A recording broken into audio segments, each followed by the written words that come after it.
Ko'zgu ortidagi dunyo. Aslo o'z ko'zlaringizga tikilmang. Siz ko'zguni shunchaki shisha bo'lagi deb o'ylaysizmi? Lekin qadimgi madaniyatlarda ko'zgu jon o'g'risi deb atalganini bilasizmi? Nega tunda ko'zgularni yopib qo'yishgan? Bugun men sizlarga ko'zgu bilan bog'liq bo'lgan eng xavfli anomaliyalarni aytib beraman. Buni hozir ko'rib turgan xonangizda sinab ko'rishingiz mumkin. Ammo oqibatiga tayyormisiz? Birinchi anomaliya Troxler effekti va yuzning yo'qolishi. Fizika va psixologiyada bir tushuncha bor. Troxler effekti. Agar siz yarim tunda xira yorug'likda o'z aksingizga 10 daqiqa davomida tinmay tikilib tursangiz, miyangiz charchaydi va avvaliga yuzingizni chiziqlari yo'qoladi.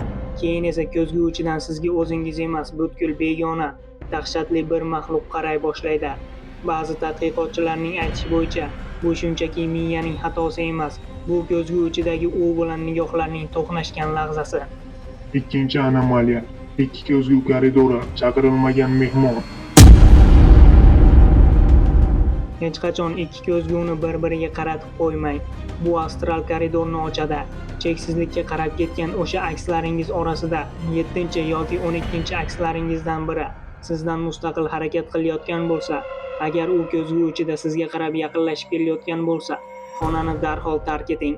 Chunki u koridor orqali bizning dunyoga o'tish uchun eshik qidirmoqda. Uchinchi anomaliya aksning kechikishi.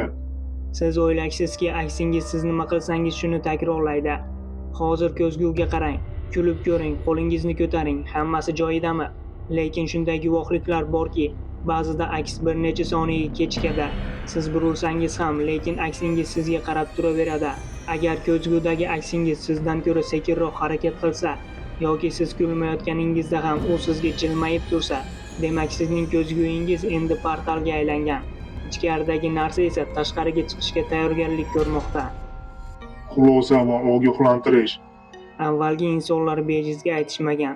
Tunda ko'zguga uzoq qarama, ichingdagi jinni ko'rasan. Balki jin emas, balki o'sha biz bilmagan ko'zgu ortidagi qorong'u dunyo vakilidir. Hozir videoni ko'rib tugatgach, ko'zguga bir qarang. Faqat ehtiyot bo'ling. Aksingiz sizga qarab jilmaysa, bu oxirgi ko'rgan narsangiz bo'lishi mumkin.